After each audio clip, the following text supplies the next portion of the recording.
पाकिस्तान ने एक बहुत फेमस वर्ड बोला था, bleed India with 1,000 cuts.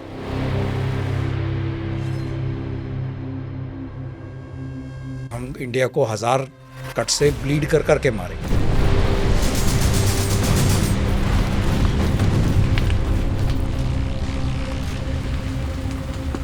That was the day जब हमारे मिसाइल बोट्स ने मिसाइल्स फायर करी। ऑपरेशन पाइथन, ऑपरेशन ट्राइडेंट, ये 2 थे, क्योंकि हमने कराची को एक बार नहीं 2 बार किया। किसी ने पूरे यूनिवर्स में नहीं सोचा था कि ऐसा हो सकता है, लेकिन हमने कर दिखाया और हमने उनको तहस नहस कर दिया। पूरे कराची में आग लगी हुई थी। सबसे बड़ी सफलता थी हमारी। इंडियन नेवी किस तरह से कहाँ से शुरू हुई, किस तरह आगे बढ़ती गई, हमने क्या क्या किस किस तरह के इक्विपमेंट से लेके शिप से लेके किस किस तरह का कल्चर डेवलप किया। 71 की वॉर, कैप्टन मुल्ला, उनका नाम आज भी लोग जो है ना शत शत नमन करते हैं। PNS गाजी करके एक सबमरीन थी पाकिस्तान की, जो कि निकली हुई थी हमारे INS विक्रांत को ठोकने के लिए, और खुद अपनी सीट पे बैठ के सिगार दे रहे, कहते कि नहीं मैं नहीं जाऊंगा। उन्होंने अपनी लाइफ जैकेट एक दूसरे नौसैनिक को दे दी। तो वो हमारे खून में वो बात है, तो वो खासियत है हमारे भारतीय नौसेना की, वी फाइट विद ऑनर।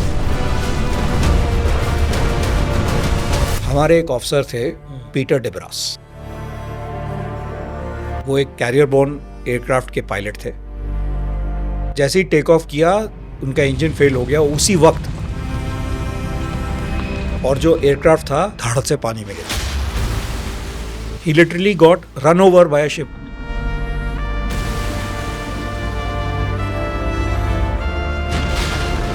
हम इसी बात में विश्वास रखते हैं कि ट्रेन योरसेल्फ इन सच अ वे कि आपको वो कभी ट्रेनिंग यूज ना करनी पड़े।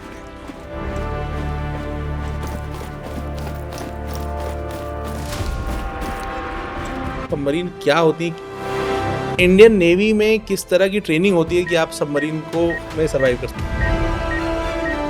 कि आप 300 मीटर 400 मीटर पानी के नीचे, प्रेशर कितना ज़्यादा है 300 मीटर पे, 400 मीटर की डेप्थ पे, वहाँ पर एक बॉम्ब फटा, तो ये नहीं ज़रूरत है कि वो बम का एक्सप्लोजिव आपको दबाए, पानी का दबाव ही आपको खत्म कर। टफ लाइफ बट बंदे, उनका दम है। कहते इतना विश्वास हमारे को वेस्टर्न नेवीज पे नहीं है जितना हमारे को इंडियन नेवी पर है। युद्ध शुरू हो चुका है।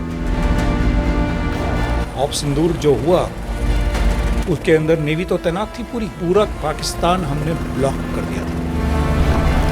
ब्लॉक कर दिया था मतलब कि वहां से कोई आ ना जा पा नहीं सकता, जा नहीं पा रहा था।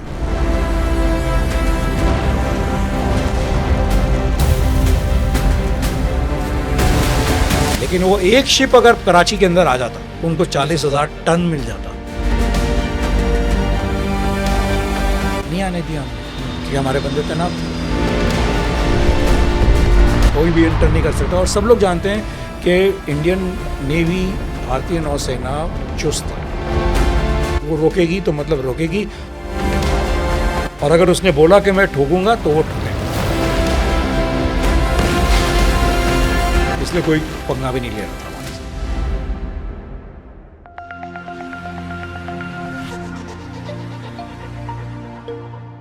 सर बहुत बहुत स्वागत है आपका जेके सुपर पॉडकास्ट में।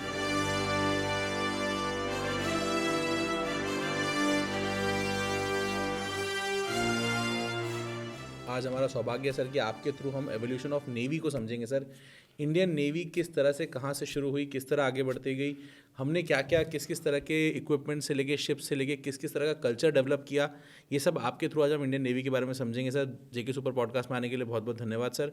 शुरू करते हैं सर, अपने बारे में कुछ बताइए सर। पहले तो थैंक यू वेरी मच, धन्यवाद कि आपने मेरे को ये मौका दिया कि मैं आपके माध्यम के थ्रू आवाम को बता सकूं कि भारतीय नौसेना का एक्चुअली कितना बड़ा योगदान है देश की प्रगति के अंदर। नेवी को साइलेंट सर्विस भी बोला जाता है। Silent service? साइलेंट सर्विस क्यों कहा जाता है सर? वो साइलेंट सर्विस इसलिए कहा जाता है क्योंकि हम चुपचाप अपना काम करते हैं और लिटरली लोगों के सामने दिखाई नहीं देते, अदृश्य होते हैं। क्यों? क्योंकि थल सेना है, वो बॉर्डर पे है, दिखाई देते हैं। सब लोग अपनी वो बंदूक लेके जा रहे हैं, ऑलिव ग्रीन की यूनिफॉर्म है, सब दिख रहा है। हवाई जहाज़ एयरफोर्स के सुनाई भी देते हैं, दिखाई भी देते हैं, और मैजेस्टिकली फ्लाई करते हुए हर जगह दिखाई देते हैं। 26 जनवरी की परेड होती है तो सब लोग दिखाई देते हैं, लेकिन हम अपने युद्धपोत नहीं ला सकते, सिंपली इसलिए क्योंकि वो समुद्र में रहते हैं। जी। अब दिल्ली की इंडिया गेट की झील में तो ना उड़ा पाएंगे उनको, ना चला पाएंगे उनको, क्योंकि वो है ही इतने आधुनिक और इतने बढ़िया कि हमारे को समुंदर की गहराई देखनी है। तो उस चक्कर में आप ये देख लीजिए कि अगर आप बॉम्बे के चौपाटी बीच पे भी खड़े हैं तो मैक्सिमम जो आप देख पाएंगे, चाहे आप ट्राइडेंट के या एयर इंडिया बिल्डिंग की छत पे खड़े हैं, मुश्किल से मुश्किल 5 मील या 6 मील, और हम ऑपरेट करते हैं हज़ारों मील अंदर। तो आप ये सोचिए कि जो चीज़ आपको दिखाई नहीं देती वो आपको महसूस कैसे होगी। सही बात है। वो आपको पता कैसे चलेगा। इसीलिए हम कहते हैं कि हम साइलेंट सर्विस है, क्योंकि हमारा काम चलता है समुंदर की गहराई में, समुंदर की सतह पे, और समुंदर के ऊपर हवा में भी, क्योंकि हमारे पास नेवल एविएशन एसेट्स भी हैं जो कि उड़ते हैं। बड़े बड़े एयरक्राफ्ट हैं जो जाते हैं। इनफैक्ट जो एयरक्राफ्ट मैं उड़ाता था, जिसमें मैं उड़ता था, IL-38 SD करके था, रशियन एयरक्राफ्ट। वो हमारा तो स्टैंडर्ड था कि तकरीबन 1500 किलोमीटर बाहर जाके ही काम शुरू करना है। तो हम लोग ये करते थे कि जो आपत्ति या जो भी कोई थ्रेट आ रहा है भारत की तरफ, हम लोग पहले ही 1000-1500 किलोमीटर पहले ही उसको ख़त्म कर देते थे। तो इसीलिए अदृश्य हैं, लेकिन काम करते हैं और सबको मालूम रहता है कि क्या कर रहे हैं। सर, इस जर्नी पे चलेंगे तो सबसे पहले 1947 में जब हम इंडिपेंडेंट हो गए, आज़ाद हो गए, बिल्कुल वहाँ पे हमारी नेवी कहाँ खड़ी हुई है, किस तरह का दृश्य, वो दृश्य दिखाइए सर। देखिए, अब जैसे अगर आप 1947 की बात करते हैं, अंग्रेज़ों की हुकूमत थी तो काफ़ी उनके पास था, लेकिन जो रॉयल इंडियन नेवी थी वो, इनको भी पता था कि हमारी ज़रूरत है। उन्हें हमारे थल सेना के बंदों ने भी, सैनिकों ने इनका किया। काफ़ी लोगों को मालूम है कि गैलीपोली गए, फर्स्ट वर्ल्ड वॉर में फ़ाइट किया, सेकेंड वर्ल्ड वॉर में भी फ़ाइट किया, बर्मा के जंगलों में फ़ाइट किया। हमारे कई पायलट्स थे जिन्होंने रॉयल एयरफोर्स के साथ फ्लाई भी किया, और हमारी एक रॉयल इंडियन नेवी भी थी जी, जो कि थी।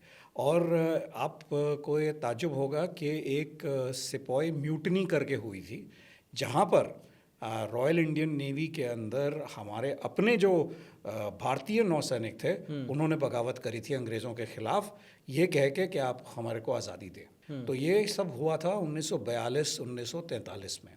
जैसे जैसे ही बापूजी का क्विट इंडिया मूवमेंट स्टार्ट हुआ था, तो उसी के साथ सब शारीरिक तरीके से तो नहीं कह सकते क्योंकि वो शिप पे तैनात थे, बॉम्बे में थे, लेकिन उन्होंने अंग्रेज़ों को थोड़ा सा मज़ा चखा दिया था उस वक्त।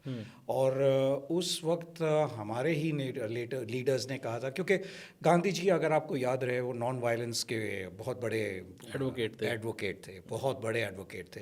और उन्होंने कहा कि भाई हम लड़ाई नहीं करेंगे, हम हिंसा नहीं करेंगे, तो आप फ़ौज वालों जो है आप थोड़ा सा पीछे हट जाइए। तो फिर उस में हमने जो हड़ताल करी थी इन बहादुरों ने, वो हड़ताल वापस ले ली गई थी।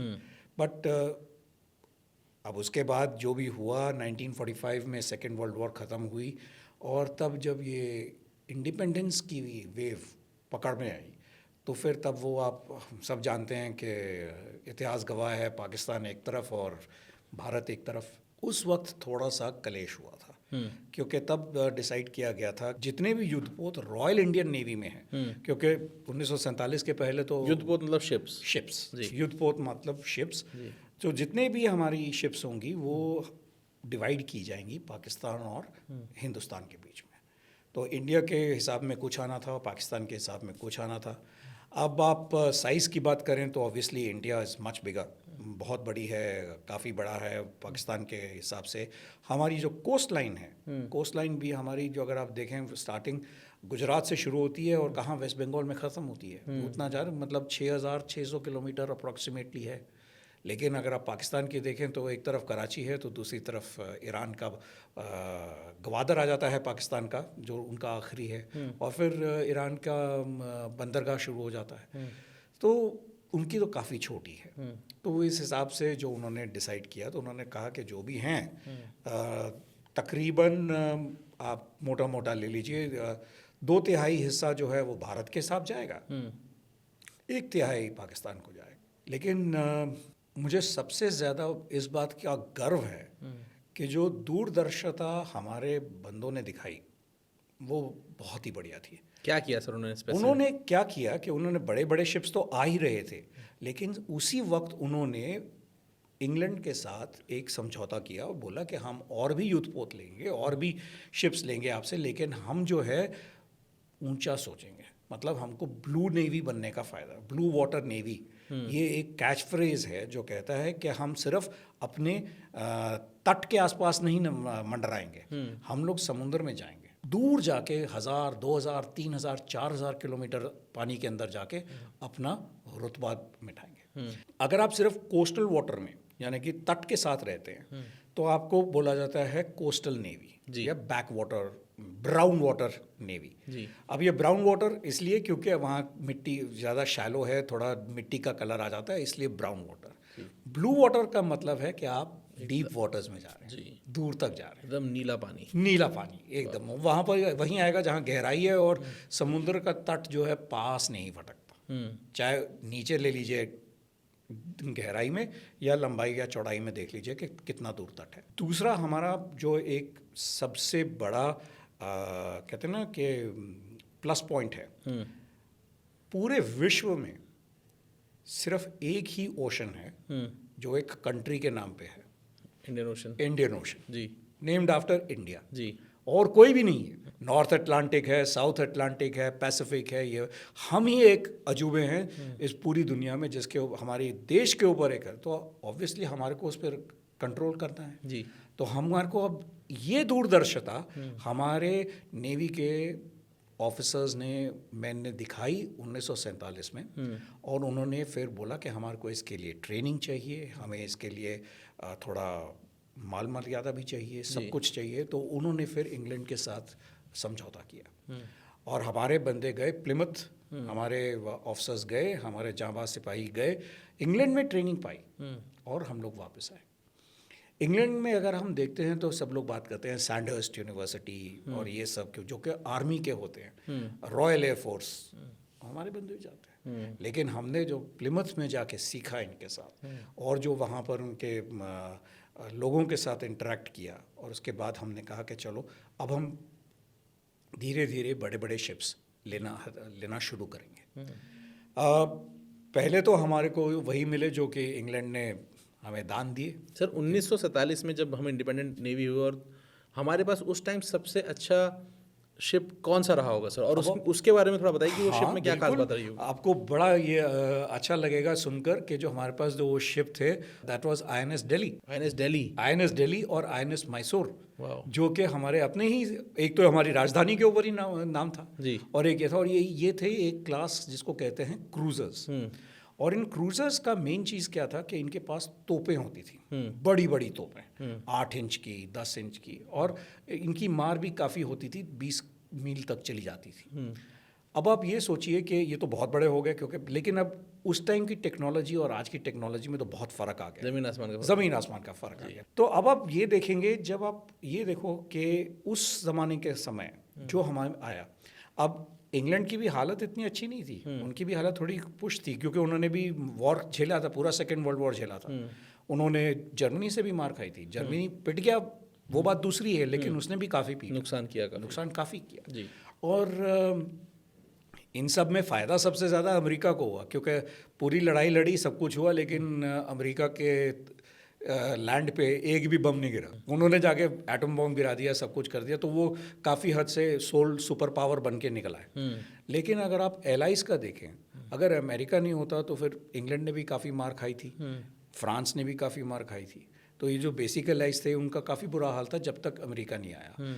तो लेकिन अब जो उनके पास बचा हुआ था, जो उन्होंने हमारे दे सके, उसमें से हमने we got the best of the lot. और उसके अंदर हमारे पास क्रूजर्स आए, हमारे पास फ्रिगेट्स आए, हमारे पास डिस्ट्रॉयर्स आए। अब क्रूजर्स तो ये बड़े वाले हो गए थे, दिल्ली मैसूर। क्योंकि आपने बात बताई तो इस बात को समझ लेते हैं कि नेवी के अंदर जो पूरा किस किस तरह के शिप्स होते हैं, उनका क्या क्या रोल होता है, ये एक आप मुझे पूरा समझा। हाँ बिल्कुल, बहुत अच्छा सवाल है ये, क्योंकि जैसे मैंने कहा कि हम तट से शुरू करते हैं। अब तट से जब शुरू करते हैं, कोस्टल बीच, हम लोग वैसे तो सोचते हैं कि बीच बड़ा अच्छा है, जाओ नहाओ धो, मैं मज़ा आता है, थोड़ा स्विमिंग करेंगे और ये करेंगे, बियर पियेंगे साइड में, वहाँ बहुत बढ़िया। बट उसके साथ में जो सिक्योरिटी इश्यूज आते हैं वो देखना पड़ता है। जी। तो जब भी आप एक नेवी का प्लान बनाते हैं तो आप कहते हैं कि भैया पहले तो मैं अपने घर की चौकीदारी करूं, फिर घर की चौकीदारी के बाद मोहल्ले की चौकीदारी करूं, फिर मोहल्ले की चौकीदारी के बाद अपने पूरे ब्लॉक की चौकीदारी करूं, फिर ब्लॉक की चौकीदारी के बाद मैं सिटी की करूं। तो इसी तरीके से हमारे पास एक इंटरनेशनल रूलिंग है कि आप कैसे वाटर्स को डिफेंस कर सकते हैं, कैसे इनको प्रोटेक्ट कर सकते हैं। जी। तो जब आप प्रोटेक्शन की बात करते हैं तो फिर उसी के हिसाब से आप अपने हथियार और अपने शिप्स डिसाइड करते हैं। जी। तो जब आप प्लान बनाते हैं तो अब जैसे एक है अनक्लॉस करके है, ये international United Nations law of the seas करके है ये। तो ये क्या कहती है, ये कहती है कि आपके पास 12 मील तक ना, अब ये 12 मील जो है ये तटीय मील नहीं है, थल मील नहीं है जो नॉर्मल मील है, ये है नौसेना मील, इट्स कॉल्ड नॉटिकल माइल्स। ये थोड़ा बड़ा होता है as compare to the statute mile जिसको हम बोलते हैं, विच इज़ ऑन लैंड। तो कहते हैं कि 12 नॉटिकल माइल तक आपके टेरिटोरियल वाटर्स हैं। हर देश के 12 नॉटिकल माइल तक टेरिटोरियल वाटर हैं, इसमें कोई नहीं आ सकता। जैसे आपका एयर स्पेस होता है वैसे आपका ये वाटर स्पेस है, अगर कोई आएगा तो आपको हक है, आप उस पर जिस तरह का आप उसके ऊपर कार्रवाई कर सकते हैं। जी। फिर एक होता है 12 मील और, यानी कि तट से 24 नॉटिकल माइल, 12 से 12 मील और। हाँ जी, 12 मील और, that is called the contiguous zone. जी। अब इस कंटिग्यूअस जोन का मतलब ये होता है कि दूसरे युद्धपोत आ सकते हैं यहाँ पे, जा सकते हैं, लेकिन वो 12 मील जो टेरिटोरियल वाटर्स था, जब तक आप परमिशन नहीं देंगे वो नहीं आ सकते। तो ये 24 मील के, लेकिन जो 12 मील का और जो एक्स्ट्रा वाले वहाँ पर वो आ सकते हैं, क्योंकि समुद्र तो सबका है। जी। It is called the common connecting factor. एक कनेक्टिंग फैक्टर है जो कि सारे देशों को जोड़ता है। जी। तो उस चक्कर में वो कहते हैं कि आप आइए जाइए, रूल फ्री नेविगेशन है। फोनऑप्स करके यूनाइटेड स्टेट्स बहुत बोलता है, अमेरिका बोलता है फ्रीडम ऑफ नेविगेशन ऑपरेशंस, कि भैया किसी को मुझे रोकना नहीं चाहिए, किसी को कोई मत रोको, आओ जाओ जो वो भी है। तो ये 24 मील हो गया। 24 मील के बाद आपको एक और बाउंड्री लगती है 200 नॉटिकल माइल्स पे। जी। 200 nautical miles from the beach, from the तट। इसको हम बोलते हैं हाई वाटर्स। जी। और हाई वाटर्स का मतलब ये होता है कि सब लोग आ सकते हैं, यहाँ पे जा सकते हैं। हाई सीज कहा जाता है इसको, exact word is high seas. अब इस हाई सीज के अंदर जो है सब लोग, दुनिया भर के लोग आ सकते हैं, वहाँ पे मछुआरे भी आ सकते हैं, सब कोई आ सकते हैं। वो 12 नॉटिकल माइल के टेरिटोरियल वाटर में नहीं आ सकते, आपका बॉर्डर वो आपका है। और फिर उसके आगे हमारा जो 200 मील के आगे जो होता है उसको हम कहते हैं EEZ, यानी कि एक्सक्लूसिव इकोनॉमिक जोन। और उसके बाद फिर वो हो जाता है इंटरनेशनल वाटर्स। तो आपका ये एक्सक्लूसिव इकोनॉमिक जोन हो गया हाई सीज के आसपास, जहाँ पर अब एक्सक्लूसिव इकोनॉमिक जोन, इसका मतलब क्या हो गया, एक्सक्लूसिव हो गया जी, इकोनॉमिक हो गया और जोन हो गया जी। तो इसका मतलब ये है कि आप अपने मर्चेंट नेवी के शिप्स हो गए, ये शिप्स और जो भी आप समुद्र से लेते हैं, अच्छा, मतलब क्या, व्यापार तो आना जाना तो लगा रहेगा जी। लेकिन इसके अंदर जो भी समुद्र के गहराई में अगर आप नीचे जाते हैं सी बेड के ऊपर जी, वहाँ पर आपको मिल सकता है। क्योंकि आजकल बहुत मॉड्यूल्स मिलते हैं, मैग्नीशियम डिपॉजिट्स होते हैं, लॉट ऑफ आजकल ये जो इलेक्ट्रॉनिक्स का चल रहा है, रेयर अर्थ मेटल्स हैं, वो बहुत सारे नोड्यूल्स मिलते हैं। तो कहते हैं कि भैया 200 मील तक आपका है, उसके बाद जो है इंटरनेशनल वाटर्स है। तो सर ये जो 200 मील हो गए, हाँ जी, ये 200 मील में जो मिलेगा मिनरल वो सबका है या वो हमारे? नहीं, वो हमारा है, तभी वो एक्सक्लूसिव इकोनॉमिक जोन पर कोई भी आ सकता है उधर, आना जाना ऊपर से आप आ रहे हैं जा रहे हैं, बिल्कुल करिए, यातायात हो रहा है, व्यापार हो रहा है, रिसोर्सेज को एक्सेस नहीं, रिसोर्सेज को नहीं ले सकता जी 200 मील तक जी, रिसोर्सेज आपकी हैं जी, ठीक है, लेकिन 200 मील से आगे जो है वो इंटरनेशनल सबका है, वो सबका है, उसमें कोई भी आ जाए। इसीलिए वो समुद्र को एक फ्रेज है ग्लोबल कॉमन्स जी, it's called a global commons in the sense कि ग्लोब का कॉमन एरिया है। ठीक बात। तो उस हिसाब से लेंगे तो 200 मील के बाद जो है वो सबका है, लेकिन उसके अंदर भी अगर आप यूनाइटेड नेशंस को अर्जी डालते हैं, एप्लीकेशन डालते हैं कि भैया फलानी जगह मेरे को चाहिए और इसके लिए मैं आपको इतना पैसा देता हूँ, ये करता हूँ, तो फिर आप वो ले सकते हैं। तभी आप देखेंगे कि चाइना बैठा हुआ है कहीं पर, लेकिन वो अफ्रीका के समुद्रों में कहीं पर प्रोस्पेक्टिंग कर रहा है। इंडिया है, हम लोग तो यहाँ पर हैं, लेकिन हम लोग वियतनाम के वहाँ पे साउथ चाइना सी के अंदर भी हमारे पास ऑयल प्लेटफॉर्म्स हैं, हम देख रहे हैं वहाँ पर, क्योंकि हमने ये कहा है कि हम ये ले सकते हैं। लेकिन ये तब हो सकता है अगर आपके पास टेक्निकल क्षमता है बिल्कुल यह करने के लिए। जी। तो लकीली आत्मनिर्भर भारत तो हम हैं ही, तो हम लोग अपने खुद के शिप्स भी बना के लेके जा रहे हैं और ये सब कर रहे हैं। Now to come back to आपने जो सवाल पूछा कि फिर अब हम जब डिज़ाइन करते हैं हम कैसे करते हैं, तो ये तो हमारी लेयर्स हो गई। ठीक। अब जो हमारी 12 नॉटिकल माइल की टेरिटोरियल वाटर्स थी, उधर हमें क्या चाहिए? उधर हमें चाहिए शिप्स जो कि फास्ट हों, जो ज़्यादा हथियार ना हो, लेकिन फटाफट जाके चेक कर सके कि कौन आ रहा है, कौन जा रहा है। तो हमारे पास छोटे बोट्स चाहिए। ठीक। 24 मील तक थोड़े और बड़े चाहिए, 200 मील के लिए थोड़े और बड़े चाहिए, 200 मील के आगे अब तो फिर इंटरनेशनल वाटर्स है, आप कहीं पे भी जाइए, लेकिन हमारे को बहुत सारे बड़े बड़े जहाज़ भी चाहिए, क्योंकि जितनी दूर बाहर जाएंगे उतना राशन पानी भी होना चाहिए उनके पास। तो फिर अब जब राशन पानी चाहिए तो राशन पानी आदमियों का लिए भी और ईंधन चाहिए जहाज़ चलाने के लिए भी। ठीक बात। तो उस सब का भी होना चाहिए। तो अब आप अपना जब डिज़ाइन बनाना शुरू करते हैं, अब कहते हैं कि ठीक है, छोटा शिप है, ये जाएगा, इसके पास मैं छोटा हथियार रखूँगा क्योंकि ये जगह भी छोटी है। इससे थोड़ा बड़ा है तो आई कैन अपग्रेड, थोड़ा और बड़ा कर लेते हैं। जैसे कि हम देखते हैं कि अगर मैं एक एग्जांपल लूँ रोज़मर्रा ज़िंदगी का, पहले हमने स्कूटर लिया जी, फिर स्कूटर के बाद हमने एक मारुति ली जी, फिर मारुति के बाद हमने एक सेडान ली जी, सेडान के बाद हमने एक और थोड़ा सा तरक्की करी, फैमिली बड़ी हो गई, एक एसयूवी ले ली जी, और इस तरीके से हमने अपनी कार का साइज़ बड़ा करते अपग्रेड करते जाते हैं। अपग्रेड करते जाते। उसी तरीके से हमने अपने शिप्स का भी अपग्रेडेशन किया कि कौन सी शिप कहाँ पर काम करे। शुरुआत में मैंने आपको ये कहा था कि हमने समुद्र की गहराई भी नापी है, समुद्र की लहरें भी देखी हैं और समुद्र के ऊपर भी उड़ा है। तो इसका मतलब क्या हो गया, हम 3 डायमेंशनल नेवी हैं। तो अब अगर आप नीचे जाते हैं समुद्र के नीचे तो उसके लिए हमें क्या चाहिए, सबमरीन्स, पनडुब्बीज। जी। अब लेकिन सबमरीन जो है ये मेरे कोस्टल वाटर में तो कोई काम की नहीं, इसको तो बाहर ही जाना पड़ेगा। तो इसलिए फिर मैं कोई गहराई चाहिए, तो ये मुझे अब बड़ी शिप चाहिए। अब ये बड़ी पनडुब्बी होगी तो इसके अंदर फिर मैं मिसाइल भी लगा सकता हूँ, मैं टॉर्पीडोज भी लगा सकता हूँ, मैं माइंस भी रख सकता हूँ, क्योंकि शिप बड़ी हो गई। 105 मीटर, 110 मीटर, 400 मीटर बड़ी, क्योंकि अब तो हमारे पास न्यूक्लियर सबमरीन्स भी हैं। बड़ी सबमरीन्स भी होती हैं सर। 400। अब आप हमारे देखिए जो हमने खुद बनाई हैं अरिघात, अरिधमन, जो कि न्यूक्लियर सबमरीन्स हैं, हमारी इंडिजिनस टेक्नोलॉजी है जी। अब हमने वो बनाई है, लेकिन अब उसके अंदर हम लोग मिसाइल्स भी फायर कर सकते हैं, न्यूक्लियर मिसाइल फायर कर सकते हैं वहाँ से। इसीलिए तो फिर वो डेटरेंस है, ये हम कि हमारे तरफ कोई ना देखे। परमाणु पनडुब्बी है, कहीं पर है भी, उसका परमाणु पनडुब्बी का सबसे बड़ा फ़ायदा क्या है कि उसको ईंधन नहीं चाहिए, उसका रिएक्टर अंदर काम कर रहा है। अच्छा। एक बार रिएक्टर शुरू हो गया तो वो 100 साल 1.5 साल depending upon the half life कि कितनी उसके रिएक्टर की पावर है, वो चलता रहेगा। उसको कोई पेट्रोल की टंकी भरनी नहीं है, उसको कुछ नहीं करना है, वो चलता रहेगा। तो अब उसका जो एंड्योरेंस है वो सिर्फ इस बात के ऊपर है कि बंदे जो उसको मैन कर रहे हैं वो कितनी देर तक झेल सकते हैं। सर इसी से बहुत मेरे को ये सवाल आपसे पूछना भी था कि सर जो पनडुब्बी का जीवन होता है, सबमरीन की लाइफ होती है, एक तो सबमरीन क्या होती है, किस चीज़ के लिए इक्विप्ड होती हैं, किस तरह से काम करती हैं, वो बताइए, कितनी गहराई में होती हैं, और आप कभी गए सर सबमरीन में? आपने कभी? जी हाँ, बिल्कुल रहे सबमरीन में? बिल्कुल। और सबमरीन के अंदर का जीवन क्या होता है सर, और कितने दिन के बाद आपको फिर वापस आना ही पड़ता है? ये सब पूरी एक सबमरीन की दुनिया सर। सबमरीन की दुनिया एक्चुअली अगर देखा जाए ना तो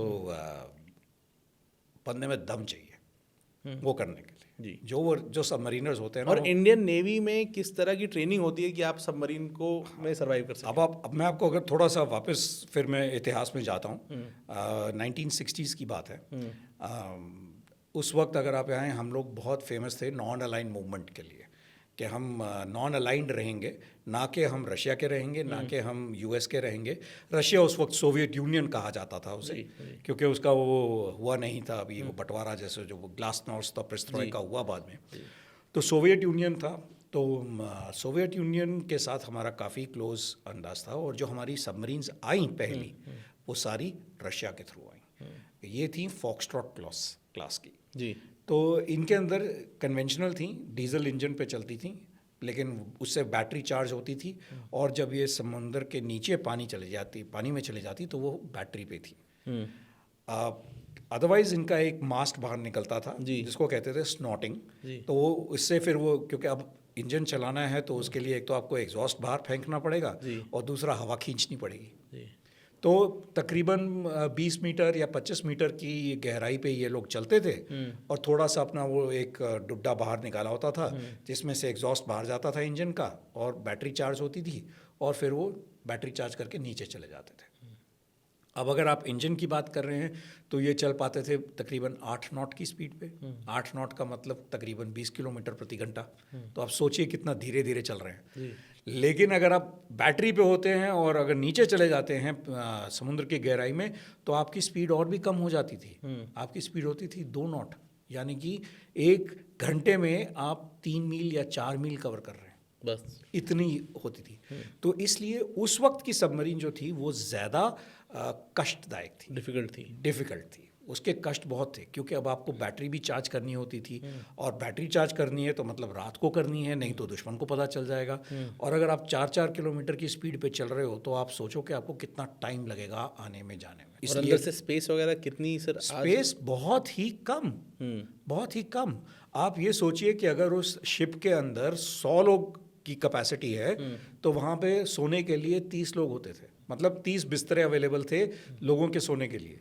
तो एक हमारा प्रोसीजर होता है जिस कॉल्ड हॉट बंकिंग।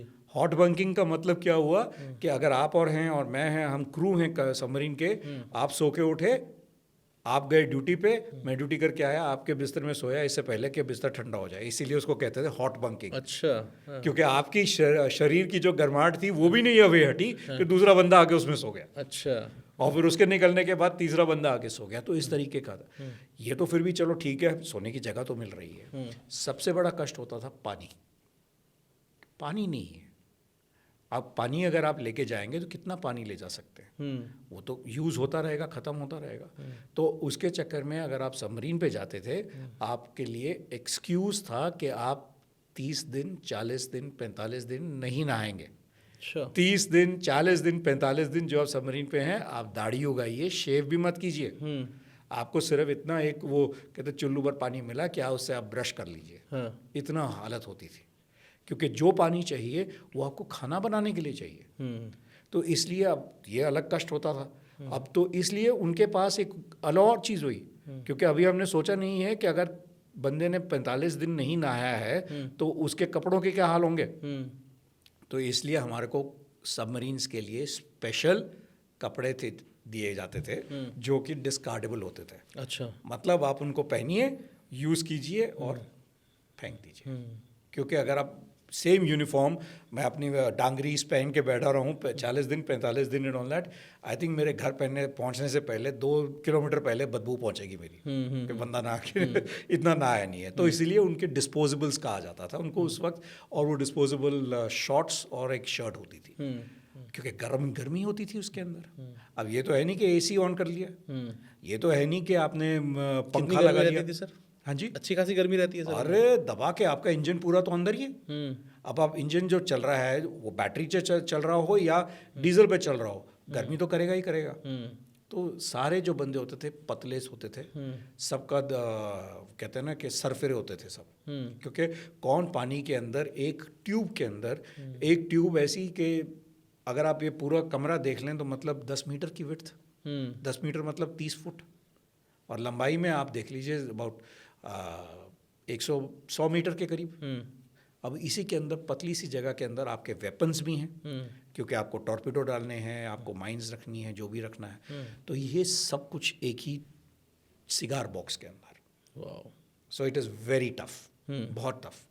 तभी हम कहते हैं कि जो सबमरीनर्स होते हैं उन सबको तो अलग नज़रिए से देखना पड़ता है। दूसरा, अब आप जैसे मैंने आपको कहा कि वो स्पीड इतनी कम है कि 3-3 किलोमीटर, 4 किलोमीटर, 5 किलोमीटर 1 घंटे में कर रहे हैं अगर बैटरी पे चल रहे हैं तो अब आप ये सोचिए कि निकले आप बॉम्बे से गए कराची की तरफ पेट्रोल करने के लिए, तो आप मतलब 3 महीने के लिए तो गए काम। 3 महीने आप उस ट्यूब में रहेंगे। उस ट्यूब में रहेंगे, तो आप ये सोचिए कि साइकोलॉजिकली कितना इफेक्ट पड़ता है आपके ऊपर। You have to be very strong.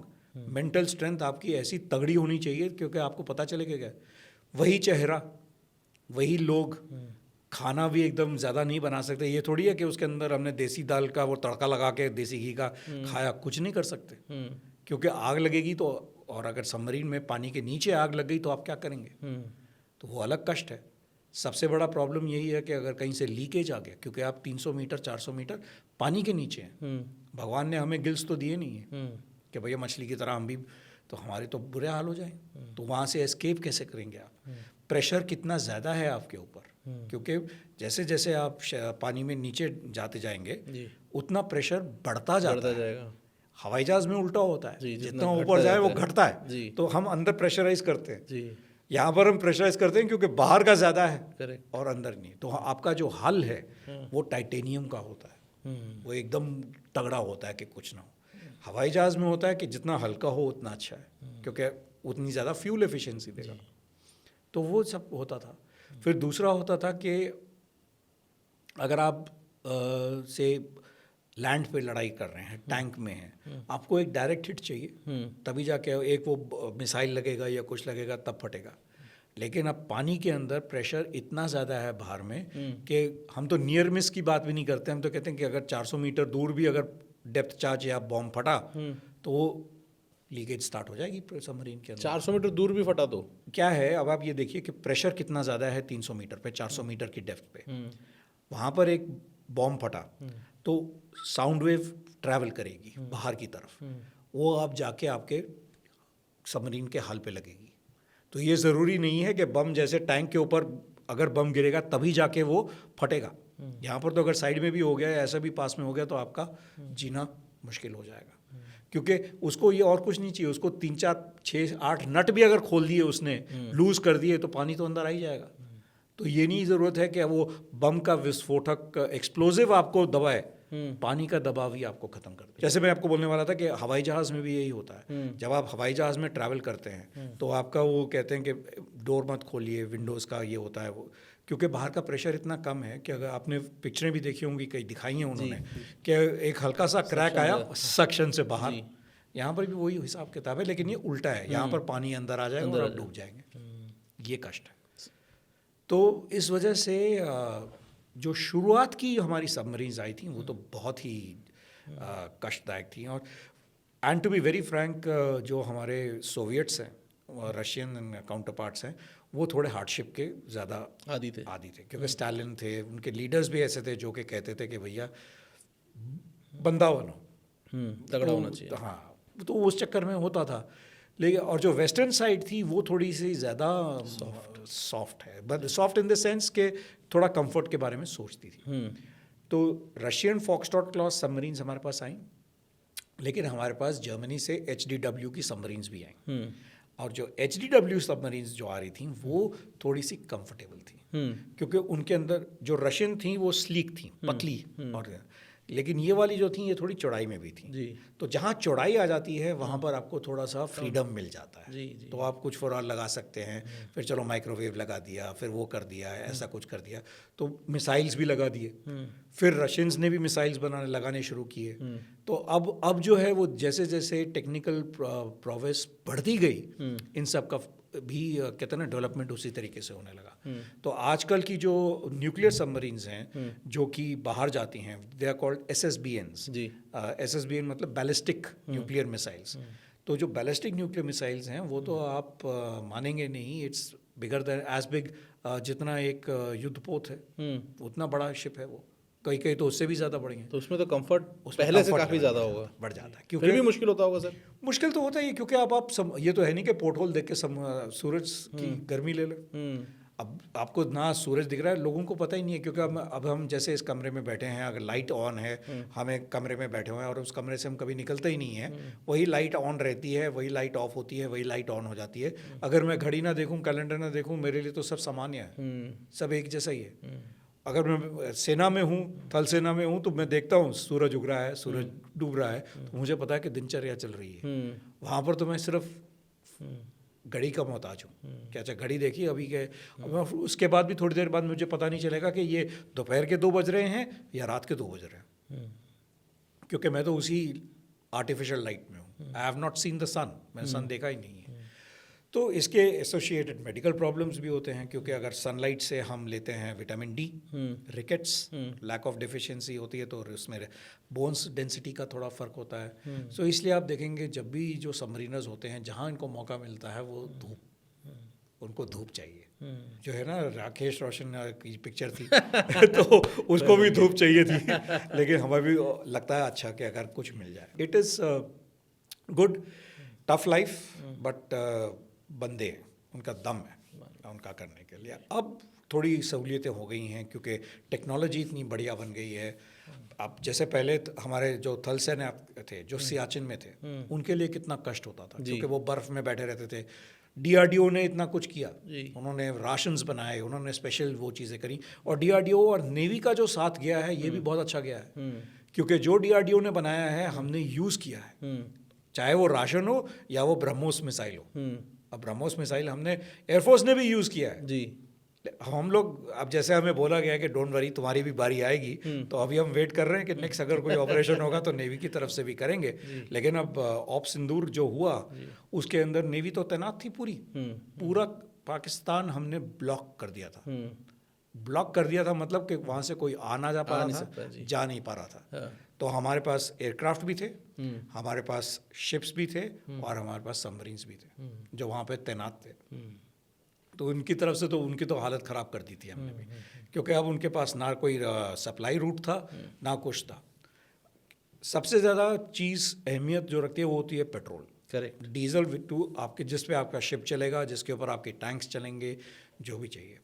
और आप ये सोचिए कि अगर एक टैंकर आता है तो वो कितना लेके आता है, 40,000 टन्स ऑफ ऑयल। ट्रक में आप कितना ले जा सकते हो, 1 टन, 2 टन, 3 टन। तो अगर आपके पास 10 ट्रक्स भी हो गए या 100 ट्रक भी हो गए, आप मुश्किल से 1,000 टन लेके जाएंगे। लेकिन वो एक शिप अगर कराची के अंदर आ जाता तो उनको 40,000 टन मिल जाता। नहीं आने दिया हमने, क्योंकि हमारे बंदे तैनात थे, कोई भी एंटर नहीं कर सकता। और सब लोग जानते हैं कि इंडियन नेवी, भारतीय नौसेना चुस्त है, वो रोकेगी तो मतलब रोकेगी, और अगर उसने बोला कि मैं ठोकूंगा तो वो ठोकेगा। इसलिए कोई पंगा भी नहीं ले रहा था हमारे से। तो वही बात था। तो हमने, as I said earlier, silent service है क्योंकि दिखाई नहीं देता लेकिन क्या कर रहे हैं, लेकिन जो भी आप समुंदर से कंट्रोल कर सकते हो हमने पूरा कंट्रोल किया। सर इसी बात को समझते हैं, फिर आगे चलेंगे जर्नी पे। सर अगर एक युद्ध शुरू हो चुका है तो नेवी किस किस प्रकार के रोल अपनाती है, किस किस तरह से अपनी स्ट्रैटेजीज को डिप्लॉय करती है, और क्या नेवी का एग्जैक्ट रोल रहता है सर? ठीक है, अभी आपने जैसे बात किया, मैं आपको ऑप सिंदूर के साथ ही लेके चलता हूँ क्योंकि वो सबसे रीसेंट है, लोगों की याददाश्त में भी है, सब कुछ है। तो अब हमारे पास एयरक्राफ्ट कैरियर है, ठीक है। अब एयरक्राफ्ट कैरियर है तो इसके अंदर हमारे पास लड़ाकू विमान भी हैं, हवाई विमान, जो कि नेवी के हैं, एयरफोर्स के नहीं, नेवी के। क्योंकि अब आप जैसे एयरक्राफ्ट कैरियर की हम बात करें तो उसका जो एरिया है, जो जहाँ पर रनवे है, वो सिर्फ 300 मीटर, 350, 400 मीटर तक है। ज़मीन पर आपका वही रनवे जो है 3 किलोमीटर का होता है जी। तो यहाँ पर मतलब उसके एक 10वें हिस्से के अंदर आपको एयरक्राफ्ट टेक ऑफ भी करना है और लैंड भी करना है। तो खासियत, ट्रेनिंग स्पेशल है, सब कुछ स्पेशल है। एयरक्राफ्ट का स्ट्रक्चर भी अलग है, क्योंकि अगर एयरक्राफ्ट को आप देखेंगे तो उसको एक चीज़ होती है कॉल्ड टेल हुक जी, वो चाहिए। उसके बाद भी अगर एयरक्राफ्ट नहीं रुक रहा है तो उसके लिए 3 लाइनें लगती हैं रबर बैंड्स की। मैं रबर बैंड बड़ी लूजली यूज़ कर रहा हूँ क्योंकि दीज आर एक्चुअली, आप ये सोच लीजिए कि तकरीबन 1-1 फुट चौड़ा रबर बैंड है ये, ABC करके ऐसे 3 वायर्स लगती हैं, और वो जो टेल हुक लगता है वो इसके अंदर फंसता है और पायलट ब्रेक लगाता है और ये जो है उसको खींचता है, तब जाके वो एयरक्राफ्ट रुक पाता है। क्योंकि उसकी क्या ज़रूरत है, क्योंकि 300 मीटर की मैंने आपको लंबाई बताई। अब आप ये सोचिए कि अगर आपका टेल हुक मिस हो गया और अगर आपकी स्पीड स्लो हुई तो एयरक्राफ्ट टेक ऑफ नहीं कर पाएगा, क्योंकि उसके पास उतना रनवे है ही नहीं, जगह ही नहीं है टेक ऑफ करने के लिए, स्पीड बढ़ाने के लिए। तो उसको हाई स्पीड पे आना है, आपको लानी है धड़ाम, मतलब पटकना है आपको, क्योंकि आपको रुकना है उसी सीमित जगह में। तो इसकी वजह से जो नेवी के एयरक्राफ्ट होते हैं, MiG-29 हैं हमारे पास, इंडियन एयरफोर्स के पास भी MiG-29 हैं, लेकिन जो हमारे नेवी के MiG-29 हैं उनका जो अंडर कैरेज है वो ज़्यादा मजबूत है, क्योंकि उसको पटकना है, क्योंकि उसके पास जगह नहीं है जी, और उसको टेल हुक लगाना है, क्योंकि वो जो मोटे मोटे रबर बैंड लगाए हुए हैं उसके अंदर पकड़ ले और ताकि वो उसको रोक सके, तो वो ब्रेक का चाहिए। तो इसलिए उसकी जो स्ट्रक्चरल स्ट्रेंथ है वो इनकी ज़्यादा होती है। तो अब अगर हम वापस सिंदूर पे आए, खौफ सिंदूर पे आए, या कोई भी ऑपरेशन जो हमें प्लान करना है उस पर आते हैं। अगर हम उस पर आएँ तो हमें क्या देखना है? हम देखते हैं कि जहाज़ जाता है, एयरक्राफ्ट कैरियर अकेला तो जाएगा नहीं, क्योंकि उसके साथ और भी कई सारी उसके, तो अगर हम एक कैरियर बैटल ग्रुप भेजते हैं जी, तो उसके अंदर आपके पास डिस्ट्रॉयर्स भी होंगे। क्या होता है सर? मुझे कैरियर बैटल ग्रुप भी बताइए कि क्या जाता है सर? एक शिप इंडिपेंडेंटली नहीं जाता है? इंडिपेंडेंट शिप जाती हैं अलग अलग चीज़ों के लिए जी, क्योंकि इसके अंदर हमारा क्या होता है, हम इन्हें कहते हैं as the task demands. One day international team अलग, जी, टेस्ट टीम अलग, जी, और T20 की टीम अलग। जी। सब लोग बोलते हैं, कोई इक्के दुक्के बंदे होते हैं जो कि हर चीज़ों में कर सकते हैं, करेक्ट। तो हमारे उसी हिसाब से अगर आप देखें तो इंडिविजुअल शिप भी जा सकती है अपना काम करने के लिए पर्टिकुलर एरिया में, वो जाके पेट्रोल कर सकती है। लेकिन जहाँ पर आपको पावर प्रोजेक्ट करनी है, जहाँ पर आपको बंदों को कहना है कि हाँ देखो हमारे पास क्या है, हम लोग क्या करते हैं, लेकिन हम पीसफुल नेशन हैं, तो हम लोग कैरियर बैटल ग्रुप भेजते हैं। जी, कैरियर बैटल ग्रुप में obviously centre of the main piece जो है, मेन हीरो जो है वो कैरियर होता है, जी, जिसके अंदर हवाई एयरक्राफ्ट भी होते हैं, हेलीकॉप्टर भी होते हैं, सब कुछ होता है।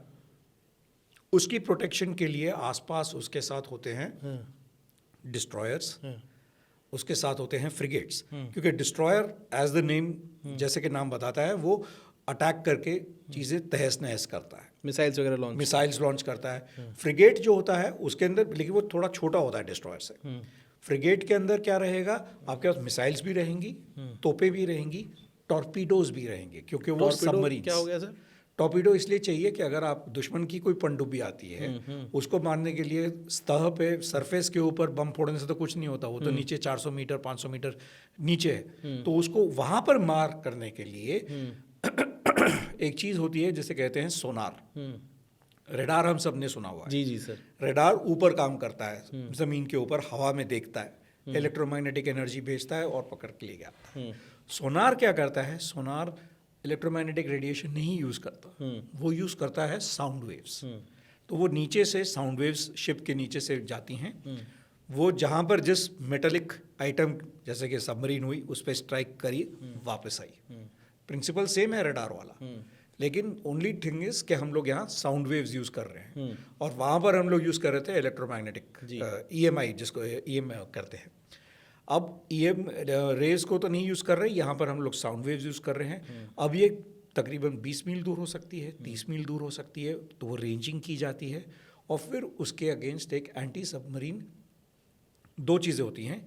एक होता है ASROCs, which are called anti submarine rockets, जी, अगर वो 10 किलोमीटर 15 किलोमीटर के पास हुई, और अगर उससे वो थोड़ी और ज़्यादा दूर हुई तो फिर हम यूज़ करते हैं सबमरीन एंटी सबमरीन टॉर्पीडोज। तो ये डिस्ट्रॉयर से भी लॉन्च हो सकते हैं, फ्रिगेट से भी लॉन्च हो सकते हैं। ठीक। तो ये प्रेशराइज्ड एयर से लॉन्च करते हैं, ये फायर करते हैं और फिर उसके बाद इसके अंदर बैटरी होती है जो पिकअप करती है, स्पीड लेती है, प्रोपेलर चलाती है और तेज़ी के साथ हाई स्पीड के ऊपर जाके अटैक करती है सबमरीन के ऊपर। तो वो टारगेटिंग करते हैं इसके ऊपर, तो वो चाहिए होता है आपको। तो जैसे मैं आपको बता रहा था कि एसरॉक्स हो गए जो कि थोड़े बहुत 10 किलोमीटर 15 किलोमीटर तक अटैक कर सकते हैं। उसके आगे हमारे पास टॉर्पीडोज हो गए, लेकिन उस बंदे का क्या करें जो कि हमारे ज़्यादा पास है, जो कि ये 10 किलोमीटर 1 किलोमीटर 2 किलोमीटर के पास है, जिसके सर के ऊपर जाकर हम फेंक सकते हैं। तो उसके लिए हम लोग यूज़ करते हैं डेप्थ चार्जेस। जी। तो ये डेप्थ चार्जेस भी होते हैं, ये एक तरह के बॉम्ब्स ही होते हैं, लेकिन ये शिप से गिराए जाते हैं और शिप के हम कहते हैं क्वार्टर डेक, यानी कि जो पीछे वाला हिस्सा होता है, आगे वाले हिस्से को हम बोलते हैं फोक्सल, मिडशिप्स बीच वाला हिस्सा हो जाता है और क्वार्टर डेक पीछे वाला हिस्सा होता है। तो क्वार्टर डेक से हम लोग डेप्थ चार्जेस गिरा सकते हैं। अगर हमें पता चल जाए सबमरीन की लोकलाइजेशन के वो यहाँ पर है, तो उस स्पॉट के ऊपर जाकर हम उसको फेंकते हैं, तो वो ग्रेविटी से नीचे सिंक करता है क्योंकि पानी से ज़्यादा भरी है, और उसके अंदर एक फ्यूज़ होता है तो वो फट जाता है। और जैसे मैंने आपको बताया क्या था कि अगर वो 200 मीटर या 20 मीटर या 40 मीटर के आसपास भी अगर फटे तो भी काफ़ी नुकसान हो जाएगा। वो बाकी जो है नेचर का ले लेती है। जी।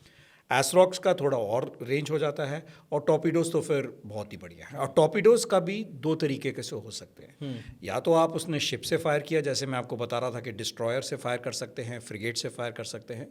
दूसरा, टॉर्पीडोज को हम और डेप्थ चार्जेस को भी हम जो है हवा से गिरा सकते हैं, यानी कि हेलीकॉप्टर और फिक्स्ड विंग एयरक्राफ्ट।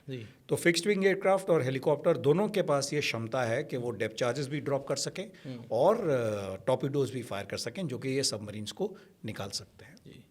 और आजकल के हेलीकॉप्टर्स और जो हमारे पास हैं सी किंग्स हैं, और जो हमारे पास MRH करके अभी एक नया अमेरिकन हेलीकॉप्टर आया है। हमारे पास IL-38 था, जो कि एक TU था, TU-142, बट TU-142 और IL-38 अब ख़त्म हो गए हैं, मतलब उनका ज़िंदगी का लाइफ ख़त्म हो गई है।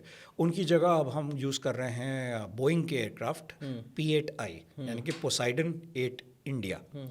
इसके अंदर ये हमने अमेरिका से लिए हुए हैं, और इनके अंदर भी जो है हमारे पास दोनों अवेलेबिलिटी हैं। डेप्थ चार्ज भी गिरा सकते हैं और टॉर्पीडो भी गिरा सकते हैं, प्लस इन एयरक्राफ्ट से हम लोग और हेलीकॉप्टर से हम एंटी शिप मिसाइल भी फायर कर सकते हैं, जिससे कि हम लोग वो जो शिप सरफेस शिप है उसको भी डिस्ट्रॉय कर सकते हैं। सो दैट वे काफ़ी तरक्की हुई है। अब अगर देखा जाए तो कैरियर बैटल फोर्स की बात कर रहे थे, तो इस कैरियर बैटल ग्रुप के अंदर हमारे पास डिस्ट्रॉयर हो गए, फ्रिगेट हो गए, एक टैंकर भी चाहिए, क्योंकि तेल पानी तो चाहिए ही चाहिए, तो टैंकर भी रहेगा। फ्रिगेट्स का मिक्स रहेगा, कोई एंटी सबमरीन फ्रिगेट होगा, कोई एंटी EW यानी कि इलेक्ट्रॉनिक वॉरफेयर का ध्यान रखेगा कि जो पकड़ रहा है सिग्नल, और उसके अंदर वो कैपेबिलिटी है पता करने के लिए कि ये कौन सा रडार है, ये वाला रडार कौन से शिप पे इस्टेब्लिश्ड है, तो हमारा जो थ्रेट है वो कौन सा हो सकता है, उसको हम आइडेंटिफाई कर सकते हैं।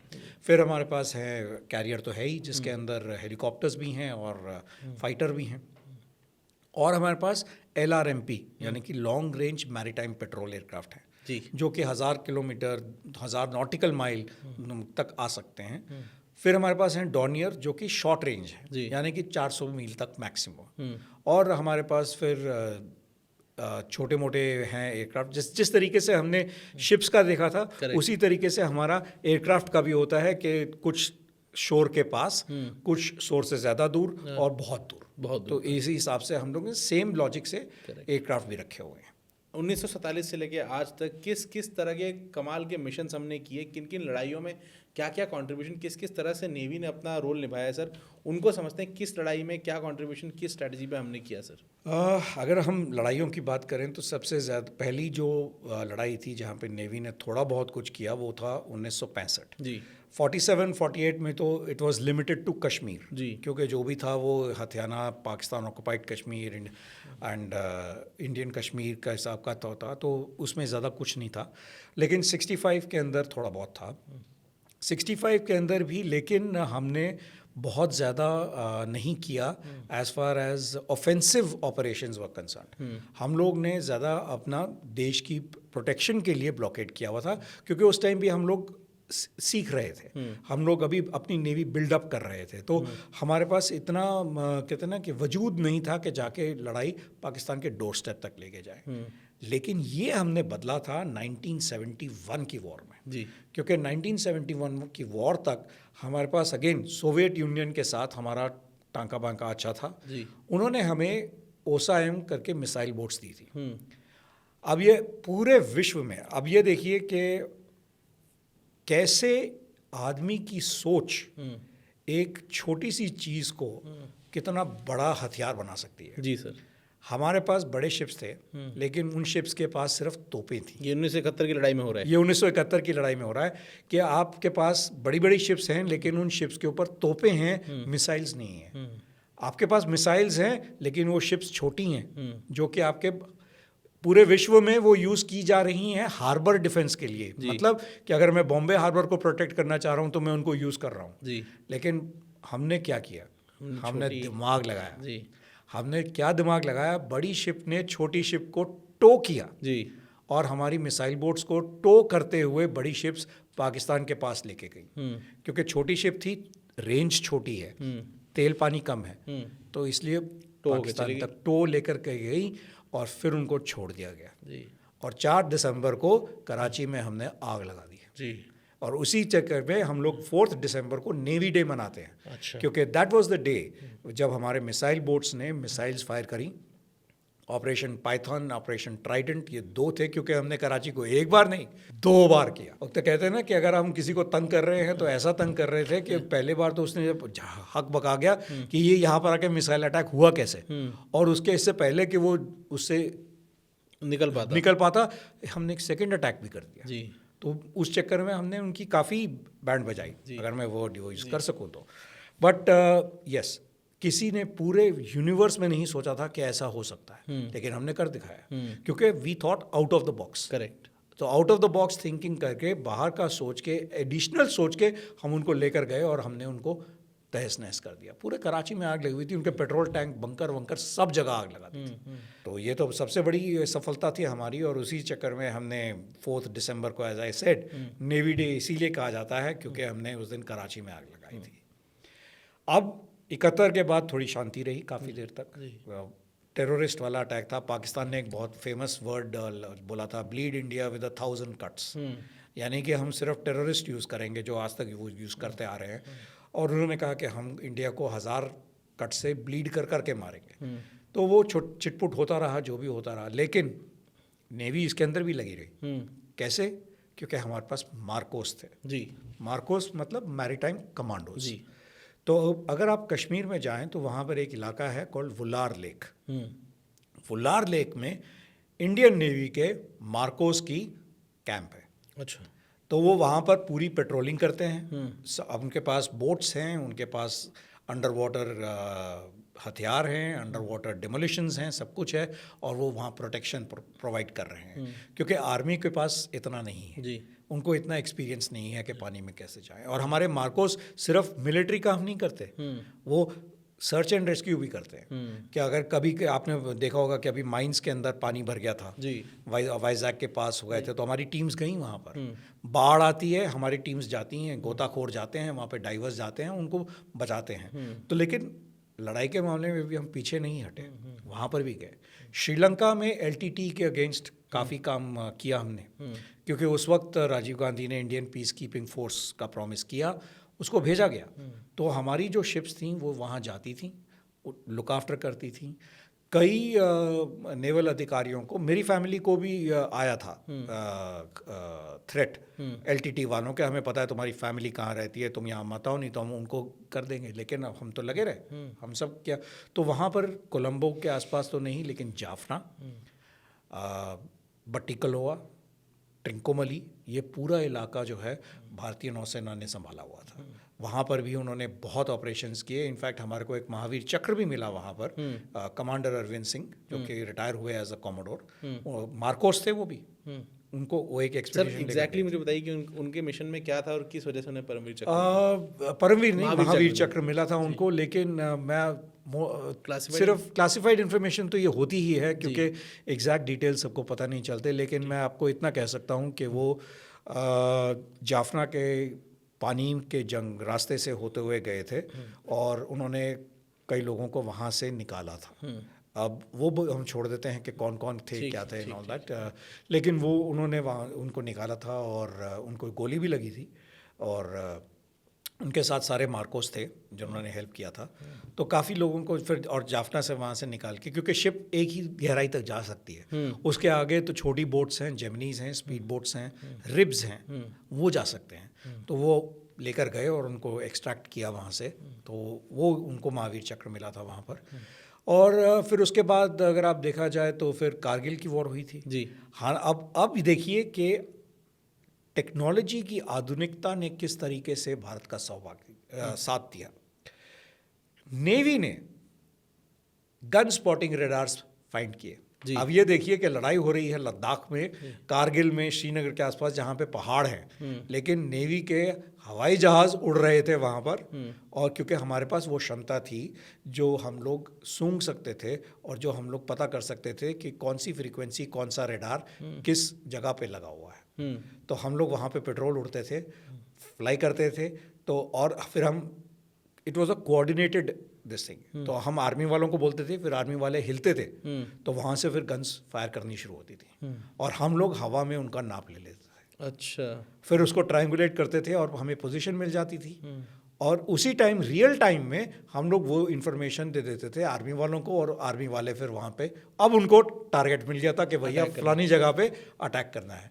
नहीं तो पहाड़ है, पहाड़ के अंदर कहाँ मिसाइल डालोगे, कहाँ गोला लगेगा, कैसे होगा, क्या होगा, लेकिन हम लोग ने उनकी मदद करी। दूसरा, हमारे जो शिप्स थे अगेन कराची को ब्लॉकेट कर दिया। हाँ। अब Karachi is the main port for Pakistan. अब वहाँ पर कोई अंदर आ नहीं सकता, तो हम लोग क्या करते हैं, इसको कहा जाता है मैरीटाइम एक्सक्लूजन जोन। अगर आप इस मैरीटाइम एक्सक्लूजन जोन को आप डिक्लेयर कर देते हैं, तो इसके बाद अगर कोई भी अंदर इसके घुसता है, वो एक लेजिटिमेट लीगल टारगेट है। सो आप उसको अटैक कर सकते हैं। तो इसी चक्कर में कोई आता नहीं है, तो एंटर नहीं करता। तो इसका मतलब क्या हो गया, जितना भी ट्रेड आ रहा था, जितना भी तेल आ रहा था, जितना भी राशन आ रहा था, वो अब पाकिस्तान में नहीं आ रहा था, क्योंकि हमने रोक दिया था सबको बाहर। हमने कहा कि अगर आप इसके अंदर घुस गए तो आपके ऊपर हम अटैक कर सकते हैं। तो इसलिए कोई नहीं आता था, क्योंकि उन्होंने कहा ये तो थोड़ी दिन की लड़ाई होगी, ख़त्म हो जाएगी, लेकिन जिसकी शिप हिट हो गई और सिंक हो गई तो उसका तो नुकसान बहुत बड़ा है।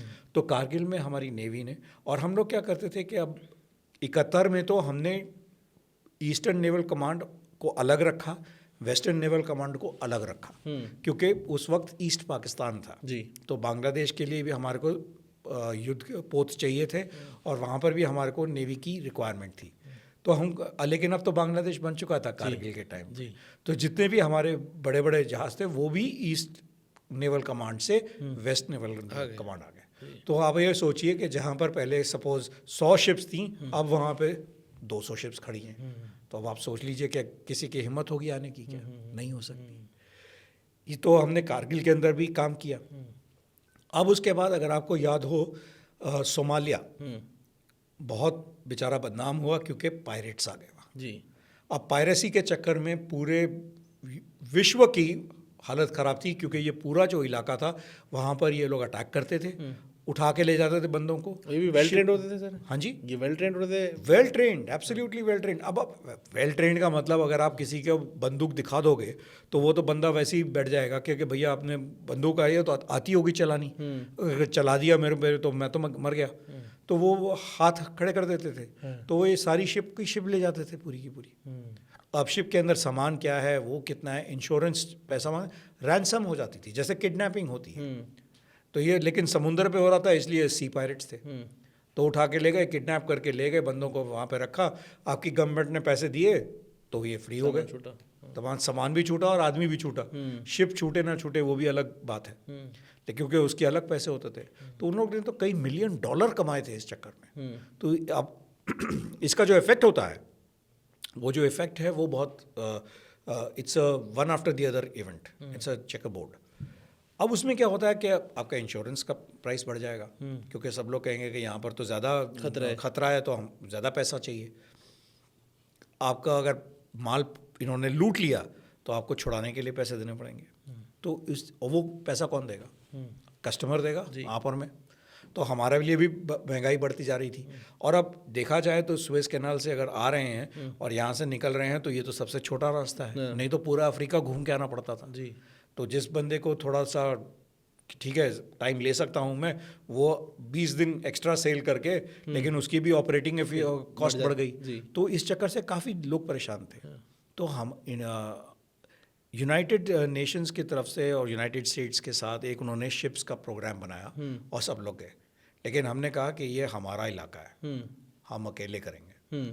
हमारा एक शिप हमेशा गल्फ ऑफ एडन और यहाँ पर जो है तैनात रहता है, अभी भी रहता है। और INS तबर था जिसने एक पायरेट शिप मदर शिप को तोप के गोले से उड़ाया। अच्छा। और उसके सारे बंदे पकड़ लिए। और वो बात दूसरी है कि अभी भी केस चल रहा है उनके ऊपर, जिनको पकड़ के हम लोग बॉम्बे वापस लेकर आए, पुलिस को हैंड ओवर किया, क्योंकि हमारी जो कांस्टेबलरी ड्यूटीज़ हैं, नेवी के पास राइट नहीं है किसी को अरेस्ट करने के लिए। वो अरेस्ट करने के लिए जो है वो चोरी चकारी का मामला होता है, वो होता है पुलिस के पास जी। तो मैरीटाइम पुलिस वालों ने अरेस्ट किया उनको, क्योंकि लेकिन हमको उन सबको पकड़ के लेके वापस आना पड़ा बॉम्बे में और हैंड ओवर किया, फिर उनकी खातिरबाजी हुई। अब ये कितनी सिचुएशन सॉल्व हो चुकी है सर? सिचुएशन अब तो बहुत अच्छी है जी। पहले तो premiums insurance premium best way अगर आप देखना चाहें ना तो आप इंश्योरेंस प्रीमियम कंपेयर कीजिए जी जो इंश्योरेंस प्रीमियम 10 साल पहले था वो काफ़ी ऊंचा था अब प्रीमियम काफ़ी लो है तो मतलब पीपल अब उनको शांति आ गई है और लोगों को भी पता है और द बेस्ट पार्ट इज़ कि हमारे पास कई सारे ऑपरेशंस हुए जैसे लीबिया में पंगा हुआ हमारे पास इश्यूज हुए इन ट्रिपोली और वहाँ से हम लोग ने लाइव अंडर फायर लोगों को अपने शहर के अपने देशवासियों को निकाला है जलते हुए शहरों से वहाँ से लेकर आए हैं उनको वापस कोविड के टाइम पर हमने कितना समुद्र सेतु का प्रोग्राम किया था ईरान बंदर अब्बास से लेकर आए मालदीव से लेकर आए हर जगह हमारी शिप्स गई लेकर आए तो हमारा सिर्फ ये नहीं है कि हम गदर लड़ाई करते हैं हाँ लड़ाई करते हैं रेस्क्यू भी करते हैं आपको याद होगा वो सुनामी का कितना बुरा हाल हुआ था 2004 में जी तो उस वक्त भी हमारी शिप्स हर जगह गई जी और हर जगह इंडोनेशिया गई मालदीव्स गई माले गई सेशल्स गई बांग्लादेश गई हर जगह गई लेकिन और उनको सबको सपोर्ट किया कि भैया खाना पीना लो ये लो वो लो सबको लेके बंदा अच्छा है तो बिल्कुल वाइप आउट हो गया था हमारा भी नुकसान हुआ मद्रास में भी बुरे हाल थे कार निकोबार तहस नहस हो गया था पोर्ट ब्लेयर में भी काफ़ी नुकसान हुआ हमारे में भी नुकसान हुआ लेकिन हमने उस नुकसान के ऊपर जाके लोगों की मदद करी साइक्लोन्स आए तगड़े तगड़े साइक्लोन्स बे ऑफ बंगाल में आए हैं बांग्लादेश का बेचारों का हालत ख़राब हुई है बर्मा में म्यांमार में अभी हाल में आया था वहाँ पर भी हमारी शिप्स गई हैं उनको हेल्प किया है अर्थक्वेक रिलीफ हुआ है तो वहाँ पर भी पहुँच गए टर्की भी पहुँच गए थे हम मदद करने के लिए हमारी शिप्स भी पहुँच गई थी क्योंकि जो शिप्स वहाँ पे मेडिटेरेनियन में पेट्रोलिंग कर रही थी या गल्फ ऑफ एडन में थी या हॉर्मूज स्ट्रेट ऑफ हॉर्मूज में थी वो गई वहाँ पर उन्होंने भी वहाँ पर भी मदद करी ये बात दूसरी है कि अब तुर्की जो है हमारे साथ इतना हालात बढ़िया नहीं है लेकिन हमने फिर भी जब भूकंप आया था तो हम लोग ने मदद करी उनकी तो वो सब भी हुआ उसके बाद ऑप सिंदूर के अंदर तो जैसे मैंने आपको शुरू में ही बताया था तो वहाँ पर भी हमने ब्लॉकेड लगाया सी ब्लॉकेड लगाया मैरीटाइम एक्सक्लूजन जोन बनाया और सब कुछ रखा ताकि इनके साथ कोई ज़्यादा तो लेकिन वही मैंने कहा कि हम हैं साइलेंट सर्विस दूर अदृश्य लेकिन काम करते हैं बहुत काम करते हैं सर एक और सवाल आपसे पूछना चाहूँगा ऐसे तो पूरी नेवी हीरो है पूरे इंडियन आर्म्ड फोर्सेस हीरो है पूरी डिफेंस फोर्सेस हीरो है बट ऐसे कुछ हीरोज़ हैं जो जिनके किस्से बहुत फेमस हैं नेवी के अंदर और उनका क्या मिशन था सर अगर आप उस बारे में बता देखिए अब आप 71 की वॉर में ही ले लीजिए कैप्टन मुल्ला उनका नाम आज भी लोग जो है ना शत शत नमन करते हैं उनके बारे में क्योंकि उन्होंने एक समुद्र का बहुत बड़ा ट्रेडिशन मेंटेन किया आपको याद है कि मैंने आपको बताया था कि पनडुब्बी काफ़ी कल्याश करती है और कैरियर जो होता है वो बहुत बड़ा टारगेट रहता है उसकी हर दुश्मन नेवी का यही होता है कि भैया किसी तरीके से कैरियर को निकाला जाए तो PNS गाजी करके एक सबमरीन थी पाकिस्तान की जो कि निकली हुई थी हमारे INS विक्रांत को ठोकने के लिए और किसी ने उसको बताया कि वो विशाखापट्टनम में एंटर है उनको भी इंटेलिजेंस मिलती है जिस तरीके से हम लोग जासूसी करते हैं वो भी जासूसी करते हैं तो उन्होंने घूम रहे थे जो भी कर रहे थे तो वो घूमती घामती आ गई थी वाइजैक के पास लेकिन हमारा कैरियर वहाँ था नहीं वो थी कुछ और जगह लेकिन वो पकड़ी गई वो बात दूसरी है और उसके ऊपर गिरा दिया गया और उसको वहाँ पर हमने ख़त्म कर दिया तो एक तो वो बहुत बड़ी बात थी क्योंकि हमें सिर्फ एक हल्का सा इंटेलिजेंस का एक मिला था इंटरसेप्ट और उसके बेसिस पे हमने PNS गाजी को विशाखापट्टनम के हार्बर माउथ पे लोकेट भी कर लिया और उसको वहाँ पे डुबो दिया लेकिन जब मैं बात करता हूँ कैप्टन मुल्ला की वो थे गुजरात के कोस्ट के ऊपर उनके पास 3 शिप्स थी जो कि सबमरीन को ढूंढ रही थी उन्हें पता था कि पाकिस्तान की सबमरीन है यहाँ पर ये तो था हमारे पाकिस्तान की सबमरीन हमने डुबोई अब यहाँ पर जो था इन्होंने कैप्टन मुल्ला की शिप के ऊपर अटैक किया और उनके ऊपर टॉर्पीडो फायर किया टॉर्पीडो उनको लगा 3 शिप्स थी उनकी किस्मत थोड़ी सी ख़राब रही उनकी शिप के ऊपर टॉर्पीडो लग गया और वो शिप जो है डूब रही थी लेकिन सबसे बड़ा जैसे मैंने आपको कहा कि सी का ट्रेडिशन है the captain goes down with his ship यानी कि जो शिप का कप्तान होता है वो कहता है कि ये मेरी ज़िंदगी है ये शिप मेरी सब कुछ है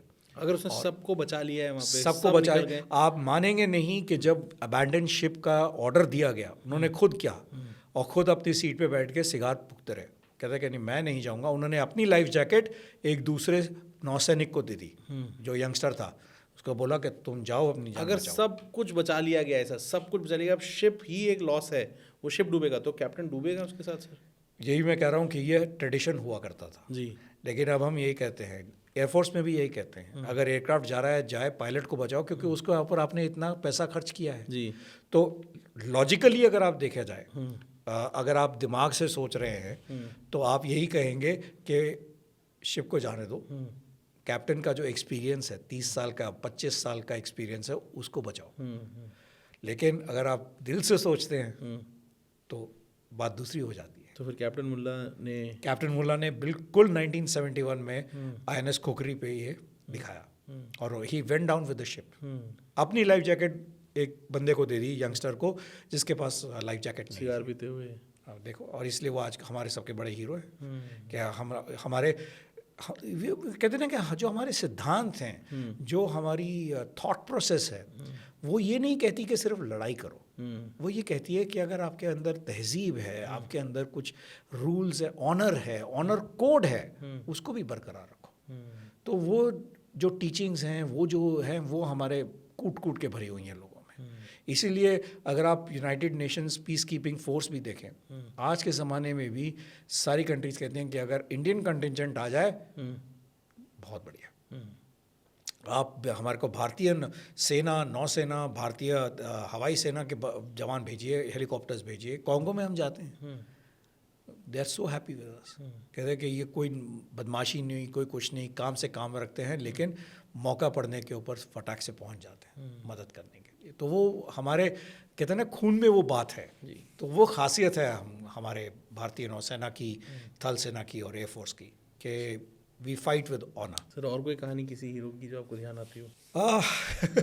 ऐसे तो और कई किस्से होते हैं जो कि फाइलों में कभी कभी दब जाते हैं, जिसके बारे में बात करना थोड़ा सा मुनासिब नहीं होता, क्योंकि वो काफ़ी क्लासिफाइड हो जाते हैं। पर ये तो सब ओपन सोर्स अवेलेबल है, इसीलिए मैंने बात कर लिया। लेकिन अगर आप वापस इतिहास में जाएं तो हमारी जो नौसेना है भारत की, वो चोला के किंगडम से है, यानी कि 3000 BC के आसपास से बात कर रहे हैं हम लोग। और वो कहाँ तक नहीं पहुँच गए थे, वो तो इंडोनेशिया पहुँच गए थे, और तब किसी को कुछ ज़्यादा नहीं मालूम था। हड़प्पा में की आप सिविलाइजेशन देखें तो लोथाल में उनको शिप्स मिली हैं जो कि भारतीय की थी और सब कुछ था। तो वो ट्रेड भी चलता था, लेकिन शुरू में ट्रेड था, उसके बाद ये हो गया। अब वो तो सब हीरोज थे ही थे। जी। हमारे जो मुस्लिम्स इन्वेडर्स के अगेंस्ट लड़े, जो कि इंग्लिश के अगेंस्ट लड़े, फ्रेंच के अगेंस्ट लड़े, कान्होजी, आंग्रे, ये सब हमारी हिस्ट्री के हैं। तो अगर हम देखा जाए तो हिस्ट्रीज, शिवाजी ने अपनी एक अलग नौसेना टुकड़ी बना के रखी हुई थी। तो ये सब जो हैं बहुत ही पुरानी, और एक एक बंदे का अगर आप इतिहास में जाके देखें, हिस्ट्री में देखें, तो it is fantastic, it is really good. अभी हम जैसे बात कर रहे थे कि पहले जहाँ ट्रेड जाता है वहाँ पर प्रोटेक्शन भी जानी चाहिए। तो ऑब्वियसली अगर समुद्र में ट्रेड हो रहा है तो समुद्र जहाज़ जाएगा।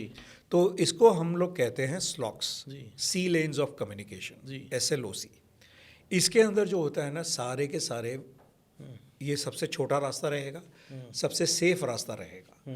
तो और ये पूरे विश्व के लिए अवेलेबल रहेगा। तो यानी कि अगर आप देख रहे हैं तो अगर आप लक्षद्वीप के पास जाएं, सुहेली पार करके एक आइलैंड है। हम लोग लक्षद्वीप ये सोचते हैं अगाती ब्रीच है, ये वो है, लेकिन अगर आप उसके नीचे जाएं तो क्रॉस करते हुए सारा ट्रेड जो यूरोप से जाता है सुएज कैनाल के थ्रू आता है, और फिर अरेबियन सी में सुहेली पार के नीचे से जाके it goes into Andaman Nicobars की तरफ एक स्ट्रेट है called Malacca straight. Malacca straight बहुत ही छोटी सी जगह है, फिर वहाँ से जाते हुए साउथ चाइना सी में जाता है और जापान की तरफ जाता है। अब इस सब का प्रोटेक्शन कौन करेगा? इंडियन नेवी करेगी, क्योंकि इंडियन ओशन में आप हैं, मतलब आप हमारे दोस्त हैं। तो अभी हमारे को आपको प्रोटेक्ट करना है, तो फिर हमारी शिप्स भी जाती हैं, हमारे हवाई जहाज़ भी जाते हैं, और ये सारे जो हैं, ये जो ट्रेडिंग रूट्स हैं, जो स्लॉक्स जो मैं आपको बता रहा हूँ, इन सब को प्रोटेक्ट करते हैं। अब एक स्लॉक आता है, ये तो मैंने आपको बताया, जो कि सुएज की तरफ से आ रहा है। साउथ अफ्रीका नीचे की तरफ है, वहाँ से भी आता है, साउथ से ऊपर की तरफ। क्योंकि सब लोग कहाँ, सबको क्या चाहिए आज के ज़माने में? तेल चाहिए। तेल कहाँ पर है? सऊदी अरेबिया, वो मतलब ईरान में फिर भी आजकल थोड़े से अमेरिका के सैंक्शंस हैं, लेकिन सऊदी अरेबिया, वेस्ट एशिया, जिसको हम वेस्ट एशिया बोलते हैं, और वेस्टर्न हेमिस्फीयर मिडिल ईस्ट बोलता है, सारे तेल के कुएं वहीं पर हैं। Majority of oil goes out from there. तो उसका प्रोटेक्शन कौन करता है? सोमालिया का से पायरेट्स के अगेंस्ट प्रोटेक्शन कौन करता है? सभी हम ही देख रहे हैं। और हमारे शिप्स यहाँ पे रहते हैं, तो हमारी मिशन डिप्लॉयमेंट रहती हैं। मालदीव्स के पास कोई होगा, कोई सूडान के पास होगा, कोई स्ट्रेट ऑफ हॉर्मूज़ के पास होगा। अब हॉर्मूज़ के अंदर भी अलग अलग पंगे हो जाते हैं, क्योंकि ईरान और इजराइल की आजकल थोड़ी झड़प चल रही है, तो उन दोनों के बीच में काफ़ी मिसाइल्स फॉर्म, लेकिन हमारे बंदे फिर भी थे वहाँ पर। जैसे मैंने आपको कहा कि हमने कई ऑपरेशंस किए थे जहाँ पर हम अपने सिटीजन्स को लेकर आए थे अंडर लाइव फायर। जैसे लीबिया की बात कर रहे थे, वहाँ पे वो लड़ाई हो रही थी अपने वॉरलॉर्ड्स के, लेकिन हमारे बंदे गए जो वहाँ पर थे, अपने सिटीजन्स को लेकर आए। तो ये सब प्रोटेक्शंस भी करी। अब जैसे मैंने आपको शुरू में कहा था कि पायरेट्स की वजह से इंश्योरेंस प्रीमियम बहुत हाई था, लेकिन हमारी शिप्स वहाँ पे रहती हैं, सब लोग आवाज़ कहते हैं, और वो कईयों ने तो खुले आम ऐलान किया है कि जैसे ही हमारे को आवाज़ आती है कि this is Indian naval ship so and so, हम कहते हैं बच गए। कहते हैं इतना विश्वास हमारे को बाहर की वेस्टर्न नेवीज़ पे नहीं है जितना हमारे को इंडियन नेवी पर है। तो ये सुन के भी हमें अच्छा लगता है, और हम भी यही कहते हैं कि जब तक हम करेंगे, आपके ट्रेड को भी प्रोटेक्ट करेंगे, आपके मैन को भी करेंगे, मटेरियल को भी करेंगे। सर एक सवाल मेरे को आ रहा है, इंडियन नेवी में सबसे टफेस्ट ड्रिल क्या होती है सर? कोई आप मुझे ड्रिल का एग्जांपल बताएं, ये जो बहुत ही खतरनाक ड्रिल होती है सर इंडियन नेवी में। देखिए, अब आप ड्रिल किस तरीके से लेना चाहते हैं, क्योंकि हमारे पास कई चीज़ें होती हैं, कई ड्रिल्स होती हैं। एक होती है अंडरवे रिप्लेनिशमेंट, यानी कि 2 शिप जा रहे हैं, एक शिप से दूसरे शिप के ऊपर सामान भेजा जा रहा है। अब आप ये सोचिए कि इसको हम बोलते हैं जैक स्टे भी बोलते हैं। इसका मतलब अब आप ये सोच लीजिए कि 2 जहाज़ 10,000 टन 8,000 टन के 2 जहाज़ तगड़े तगड़े चल रहे हैं तकरीबन 50 मीटर की दूरी पर। यानी कि इतना तो हम लोग गुड़गांव के ट्रैफिक में भी नहीं पास आने देते किसी को।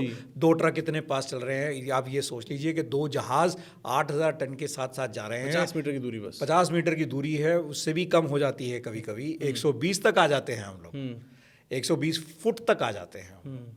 तो अब उसके अंदर क्या किया जाता है कि रस्सी फेंकी जाती है एक जहाज़ से दूसरे जहाज़ तक, और फिर उसके ऊपर आदमी भी जाता है, सामान भी। This happens at night also, क्योंकि अगर आपको तेल चाहिए तो आपको तेल चाहिए, वो किसी भी समय चाहिए, वो तो किसी भी, आप प्रैक्टिस जितना भी कर ले, लेकिन रात के टाइम पे अगर आप दुश्मन के इलाके में हैं तो रात के टाइम पे भी अगर लेना पड़ जाए तो लेना पड़ेगा, क्योंकि आप ये नहीं चाहते कि वो, क्योंकि अब आपकी जब इतने साथ साथ जा रहे हैं और एक स्टडी कोर्स पे जा रहे हैं, कनेक्टेड हैं एक दूसरे से, तो आप हिल भी नहीं सकते, तो आप तो टारगेट बन गए ना।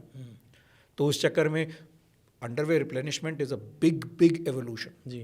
दूसरा होता है कि जैसे टोइंग की बात कर रहे थे हम लोग, ऑफ ट्राइडेंट, ऑफ पाइथन के अंदर हम लोग शिप्स को टो करके लेके गए। शिप खराब भी तो हो सकती है, हम लोग बड़ी शिप्स को भी टो कर सकते हैं, छोटी को तो करना आसान है फिर भी कि वो छोटी को ले जा रहे हैं, लेकिन बड़ी बड़ी शिप्स को हमने टो किया है, उनको लेकर गया है, सैल्वेज किया है, क्योंकि सैल्वेज के अंदर वो शिप बिल्कुल ही बर्बाद हो गई, आपको उसका पैसा मिलता है, सैल्वेज मनी मिलता है।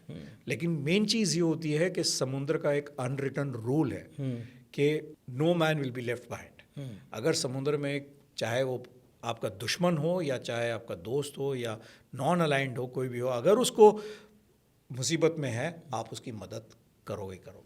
तो उसके लिए कभी कभी शिप्स को टो करना पड़ता है, तो वो शिप को टो करते हैं। लेकिन अब समुंदर में तूफान भी आता है, तो इसका ये मतलब थोड़ी है कि हम उसको काट के छोड़ देंगे, हम उसको लेकर आते हैं वापस, जो भी करना होता है।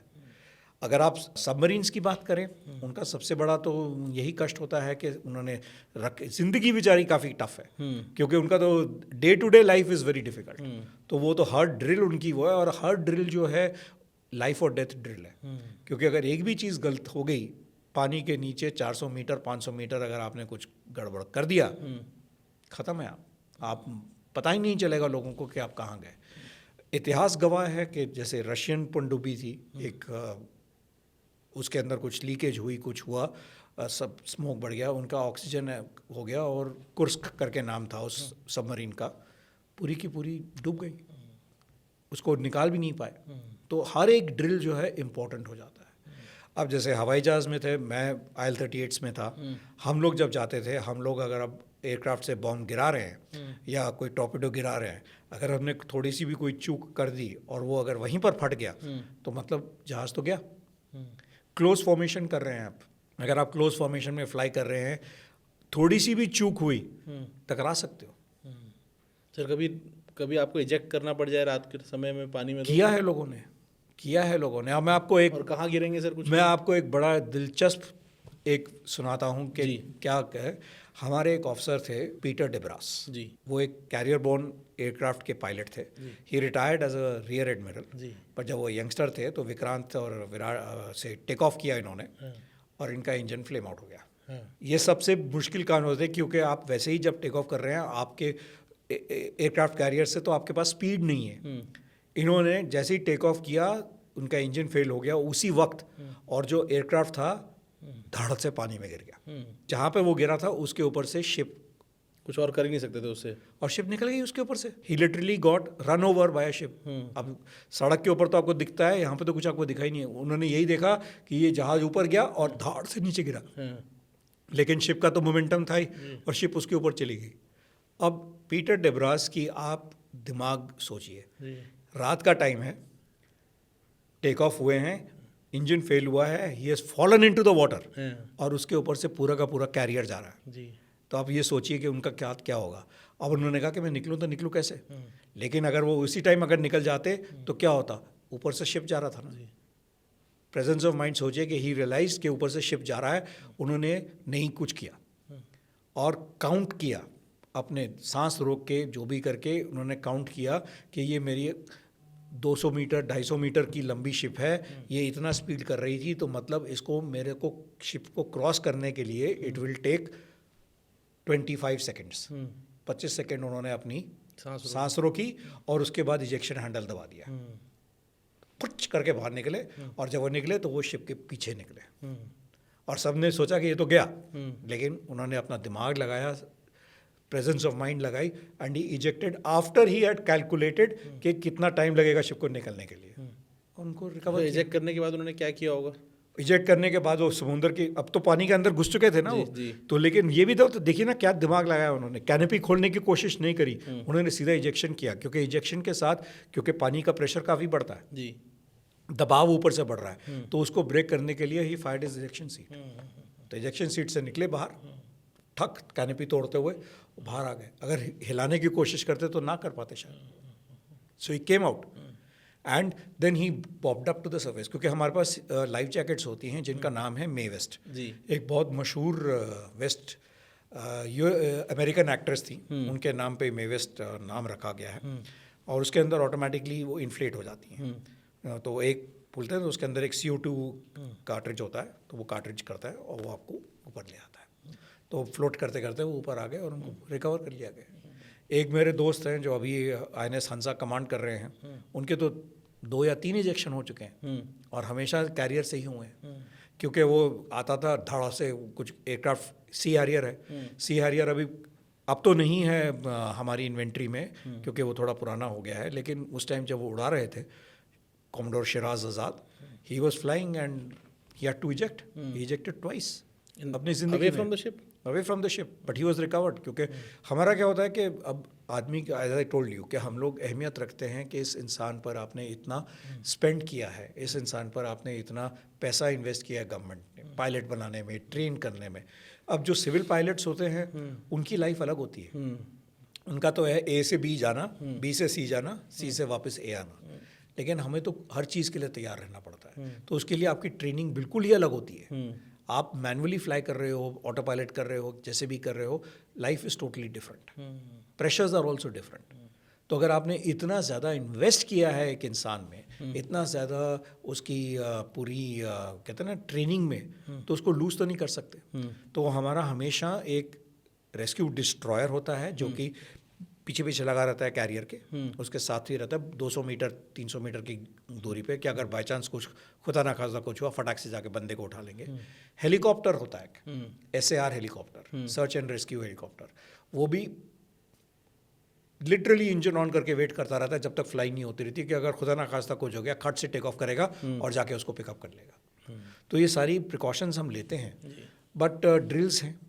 अब ड्रिल्स करते करते you have to keep maintaining also the fact कि किसी भी टाइम कुछ भी गड़बड़ हो सकती है। तो हम इसी बात में विश्वास रखते हैं कि ट्रेन योरसेल्फ इन सच अ वे कि आपको वो कभी ट्रेनिंग यूज़ ना करनी पड़े। सर बहुत बहुत धन्यवाद आपका हमारे साथ पॉडकास्ट करने के लिए। बहुत बहुत धन्यवाद आपका, जिस तरह से आपने जिस डिटेल में आज इंडियन नेवी को हमें समझाया, जिस डिटेल में आपने मिशन समझाया, जिस डिटेल में आपने अपने एक्सपीरियंस से समझाया, बहुत बहुत धन्यवाद सर। कि हमें नेवी के बारे में इतनी डेप्थ में कोई नॉलेज नहीं थी, इतनी डेप्थ में पता नहीं था, इस डिटेल में नहीं पता था सर। बहुत बहुत धन्यवाद। आपका धन्यवाद इसलिए भी कि आप पॉडकास्ट में है, आपका धन्यवाद इसलिए भी कि आपने देश की जो सेवा की सर। इंडिपेंडेंस डे की आपको बहुत बहुत शुभकामनाएं सर। जय हिंद सर। जय हिंद। एंड मैं जैसे कहूँगा कि भारतीय नौसेना का स्लोगन है शान ओ वरुणा। जी sir. May the ocean gods be prosperous for you. Thank you. उनकी ब्लेसिंग्स आपके लिए भी, लॉर्ड वरुणा की ब्लेसिंग्स आपके लिस्टनर्स के लिए भी। Thank you sir. शुक्रिया।